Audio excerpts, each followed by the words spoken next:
Terminology है 28 number की, 29 number की, यानी कि 29वां जो नंबर है वो है तकलिया।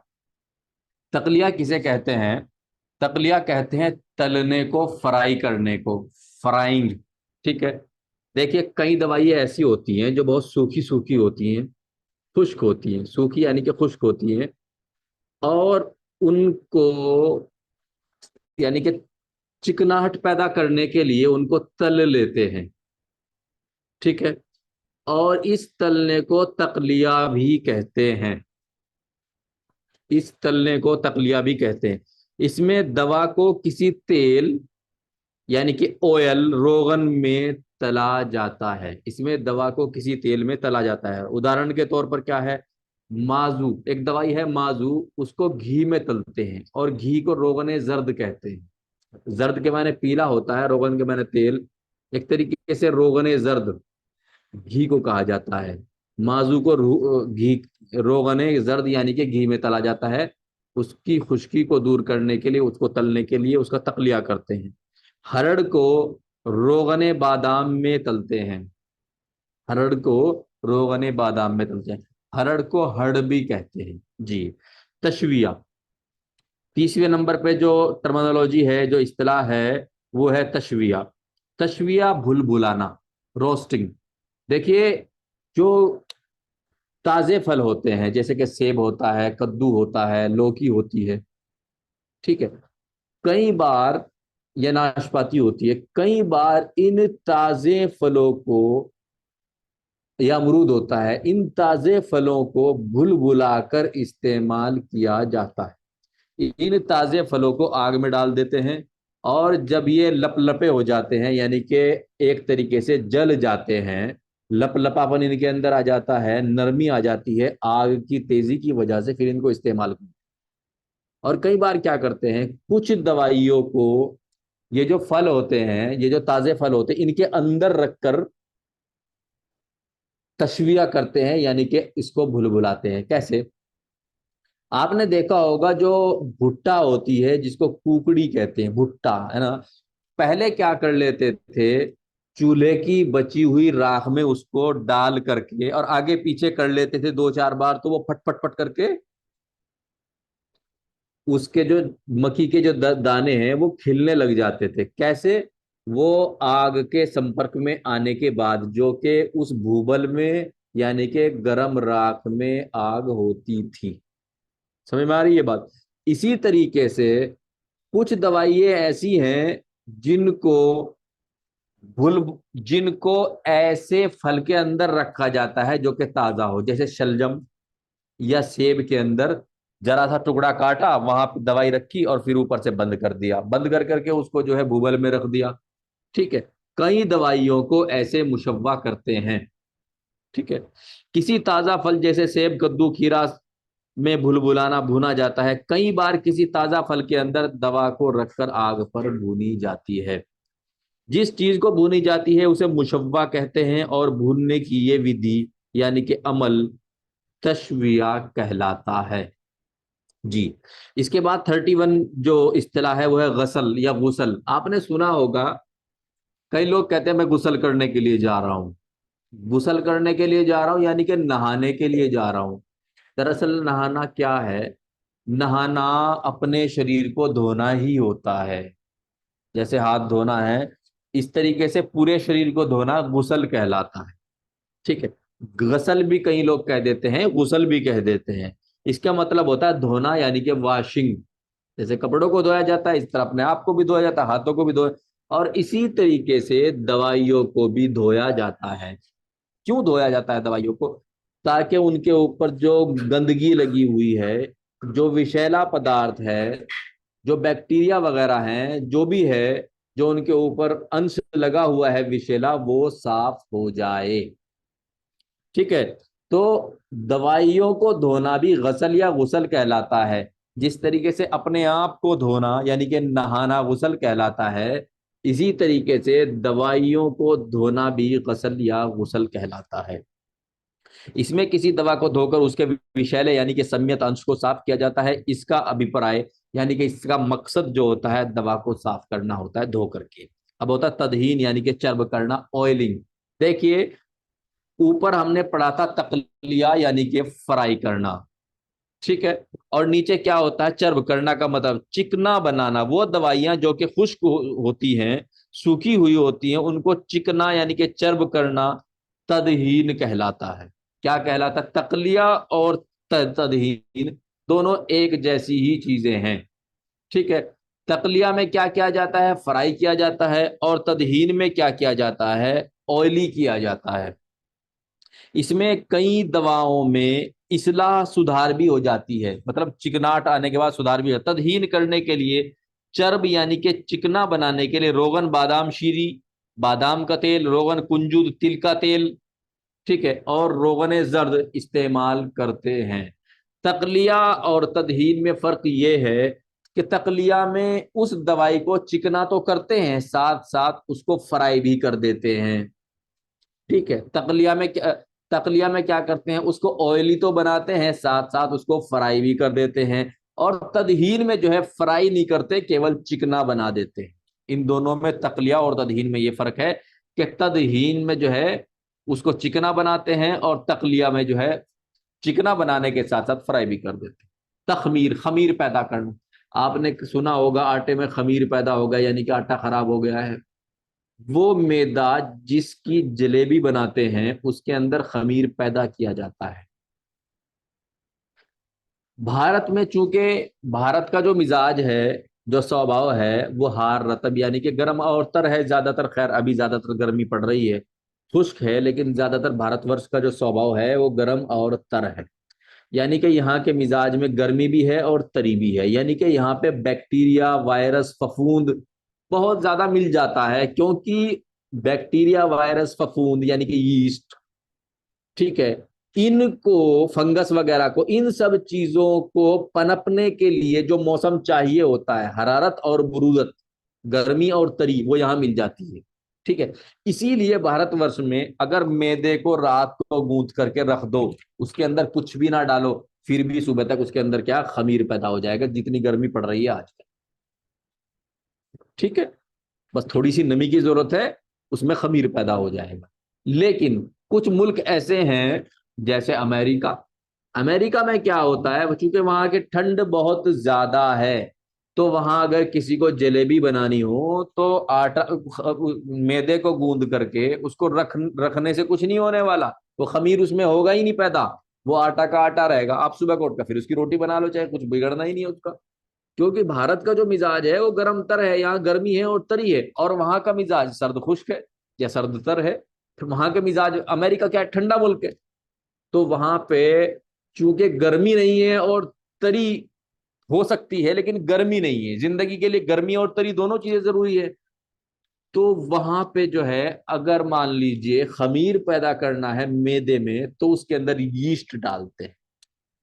जब उसके अंदर फफूंद पैदा होगी, और तब जा करके उसमें क्या होगा, खमीर होगा, तब उसके बाद जलेबी बनेगी, ठीक है। अब कहने का मतलब क्या है, जैसे कि गन्ना है, गन्ने का रस है, गन्ने के रस को अगर उस बर्तन में डाल दिया जाए जिसमें पहले सिरका पड़ा हुआ था, तो उसका सिरका बन जाता है। क्यों? क्योंकि उसके अंदर तखमीर, खमीर पैदा हो जाता है। इसी तरीके से मैदा जो कि गूंथा हुआ है, अगर उससे कुछ भी ना करे, रख दे उठाकर, कैसे खमीर पैदा हो जाएगा। और अगर ऐसे नहीं हो रहा है, थोड़ा सा जो है उसके अंदर जो है जूड़न डाल दीजिए, यीस्ट वगैरह डाल देते हैं, तो उससे खमीर पैदा हो जाता है। इसी तरीके से दही, दूध से दही बनाना जो है, वो क्या होता है, वो भी एक तरीके से उसके अंदर जो है एक मेटाबॉलिज्म होता है, एक क्रिया होती है, उनसुरी इस्तेहाला होता है, जिससे दूध क्या होता है, जम जाता है, और जम के क्या हो जाता है, वो दही की शक्ल इख्तियार कर लेता है, ठीक है। तो कई बार तो जो खमीर पैदा होता है वो अपने आप हो जाता है, और कई बार खमीर अपने आप पैदा नहीं होता, बल्कि बाहर से कुछ भी यीस्ट वीस्ट डालना पड़ता है, जिससे खमीर पैदा हो जाता है। जी। खमीर पैदा होना या कार्बोहाइड्रेट में सड़ांध पैदा होना, जैसे गन्ने के रस को किसी ऐसे बर्तन में रखना जिसमें सिरका भरा हो, या किसी गन्ने के रस में सिरका डाल देना, जिसे जूड़न जामन कहते हैं। मतलब जो बाहर से डाल देते हैं दही वगैरह जमाने के लिए, उसको जूड़न कहते हैं, या जामन भी कह सकते हैं। इसी तरह से मैदे में जलेबी बनाने से पहले खमीर पैदा किया जाता है, इसी अमल को तखमीर कहते हैं। खमीर पैदा करने को क्या बोलते हैं? तखमीर कहते हैं। कई बार आटे गूंथे हुए में अपने आप ही खमीर पैदा हुआ, गूंधे हुए आटे में अपने आप ही खमीर पैदा हो जाता है, वो फुलफुला सा हो जाता है, उसके अंदर खमीर पैदा हो जाता है, मेटाबॉलिज्म हो जाता है। इसमें भी उनसुरी इस्तेहाला यानी कि मेटाबॉलिज्म होता है। जी। उसके बाद क्या है, पेज नंबर 386 पे, 586 पे, 34, पॉइंट नंबर 34 है ताफीन। ताफीन के मतलब होता है सड़ाना। देखो, तखमीर के मैंने खमीर पहला, और ताफीन सड़ाना। इसके अंदर भी मेटाबॉलिज्म होता है, लेकिन इसके अंदर जो मेटाबॉलिज्म होता है वो बहुत ज्यादा हो जाता है। वो चीज उसके अंदर सिर्फ खमीर पैदा नहीं होता, बल्कि खमीर पैदा होने के बाद सड़ांद पैदा हो जाती है। फर्क सिर्फ इतना है। खमीर में तो खमीर पैदा होता है, उसकी जलेबी बन सकती है, गन्ने का रस बन का सिरका बन सकता है, लेकिन इसमें जो है इतना ज्यादा मेटाबॉलिज्म होता है कि वो सड़ जाता है। मतलब गन्ने के रस में अगर सिरका डाल देंगे तो क्या बनेगा? सिरका बन जाएगा। लेकिन अगर वो सड़ जाए तो फिर ना वो सिरका रहता, फिर ना वो गन्ने का रस कहता, वो खराब हो जाता है। यानी कि अगर सड़ांध ज्यादा पैदा हो जाए तो उसको ताफीन कहते हैं, और अगर कम हो तो उसको तखमीर कह देते हैं। जी। इत्फा बुझाव देना, इस चीज को जरा गौर से सुन लीजिए, थोड़ा सा अलग है। क्या कई बार क्या करते हैं, किसी गर्म धात को यानी कि सोना वगैरह को भट्टी वगैरह में बहुत अच्छे से गर्म कर लेते हैं, जब लाल हो जाती है तो किसी जड़ी बूटी के पानी में या अर्क में उसको बुझो देते हैं। ठीक है, गर्म किया बुझोया, गर्म किया बुझोया। ठीक है। उससे क्या होता है, मान लीजिए अगर लोहे की सलाख से लोहे की रोड को गर्म करके पानी में वो करेंगे, तो लोहे का असर पानी में आ जाएगा। उससे क्या होगा, जब उस पानी को पिया जाएगा तो वो मरीज जिनको खून की कमी है उनको फायदा देगा। क्यों? उनको फायदा वो इसलिए देगा क्योंकि उसके अंदर क्या होता है, लोहे को बुझा दिया गया है। ठीक है, फौलाद को बुझा दिया गया है। इसी तरीके से सोने को बुझा सकते हैं, चांदी को बुझा सकते हैं, और दूसरी धातुओं को भी बुझा सकते हैं। तो इत्फा का मतलब होता है बुझाव देना। किसी धात को खूब गर्म करके, लाल करके, तपा कर किसी बूटी के रस या अर्क में बुझाया जाता है। उर्दू में इसे बुझाव देना कहते हैं, और हिंदी में इसे पुत्र देना भी कहते हैं। देखिए, आग जो दी जाती है वो दो तरीके से दी जाती है। मतलब अगर किसी दवाई के खुशबूदार अज्जा उड़ाने हो, जौहर उड़ाना हो, मान लीजिए कपूर के नीचे आग आग लगानी है, कपूर को रखे किसी बर्तन में, तो हल्की आंच देंगे, ज्यादा तेज आंच नहीं देंगे, नहीं तो कपूर खराब हो जाएगा। और जब हल्की आंच देंगे तो उससे कपूर जो है, कपूर का जो जौहर है, कपूर की जो खुशबू है, वो उड़ करके ऊपर जो बर्तन उसके ऊपर लगा होगा उसमें बैठ जाएगी, उसमें लग जाएगी। ठीक है। खुशबूदार दवाइयों को अगर जौहर उड़ाना हो, यानी कि उनकी खुशबू का जो अंश है उसको हासिल करना हो, तो उसमें क्या करते हैं, जैसे कपूर रखा किसी बर्तन में, उसके ऊपर जो है फिर कोई दूसरा बर्तन जो है औंधा मार दिया, और उसके ऊपर जब उसके नीचे जब हल्की हल्की आंच देंगे, हल्की आंच देंगे, तो जो कपूर का खुशबूदार अंश है वो कपूर के अंदर से उड़ करके ऊपर वाले बर्तन में जम जाएगा। इसमें हल्की आंच देते हैं। लेकिन जब भस्म बनाते हैं, कुश्ता बनाते हैं, तो उसमें आंच बहुत ज्यादा दी जाती है, क्योंकि उसमें जिस धात को भस्म बनाते हैं या जिस दवा को भस्म बनाते हैं, इतनी आंच देते हैं, इतनी आंच देते हैं कि उसको कोयले से भी बढ़कर बिल्कुल राख कर देते हैं, सफेद रंग। ठीक है। जी। अब पुट के तीन मायने होते हैं। देखिए, ये बहुत वेरी वेरी इंपॉर्टेंट है, मैं लिखना भूल गया हूं, आप लोग लिख लीजिए। पुट के तीन मायने होते हैं। ठीक है, पुट को पुट भी कहते हैं, और पुट हिंदी भाषा का शब्द है जिसके तीन मायने होते हैं। देखिए, पहले जो मायना होता है वो ये होता है, कई दवाइयों को खरल करते हैं। खरल, आपने खरल देखी भी होगी। हकीमों की जो खरल होती है वो लंबी होती है, और डॉक्टरों की खरल गोल होती है। तो जो हकीमी खरल है, लंबी खरल, कई बार खरल के अंदर जो है दवा को खरल करते हैं, लेकिन उसमें किसी दवा का अरक मिला लेते हैं। ठीक है, अर्क के गौजबान मिला दिया मान लीजिए, और उसके बाद खरल करने लगे। तो कई बार नुस्खे में लिखा जाता है कि 3 फुट खरल करें।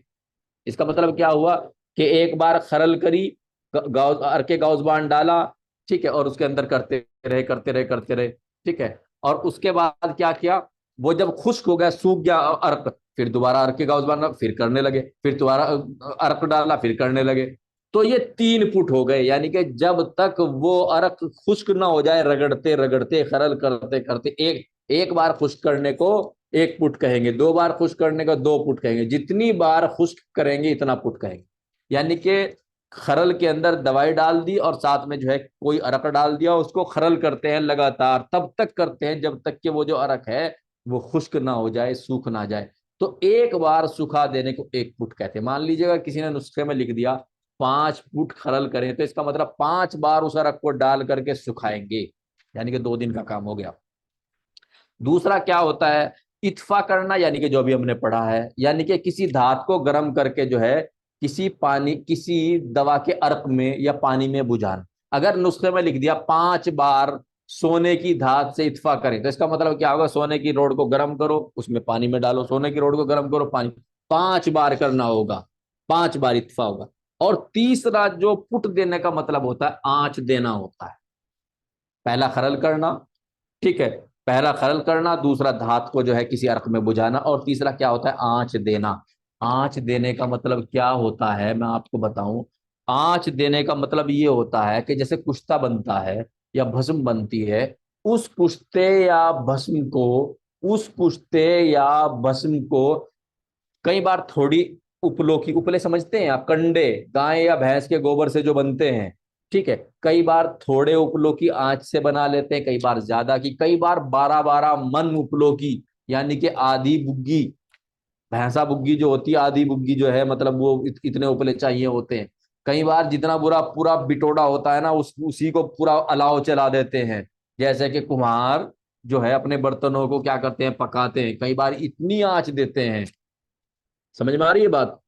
तो ये जो कम उपलों की, ज्यादा उचलो उपलों की, और अलग अलग तरीके से जो आंच देते हैं, इसको भी पुट कह देते हैं। पुट, पुट 3 तरीके से होता है। नंबर 1 खरल, खरल में जिसमें अर्क डाल डाल के खरल करते हैं। नंबर 2 जिसमें किसी धात को बुझाते हैं। और नंबर 3 भस्म बनाते टाइम जो आंच वाच देते हैं, जो आग देते हैं, उसको, इन तीनों को पुट कहते हैं जी।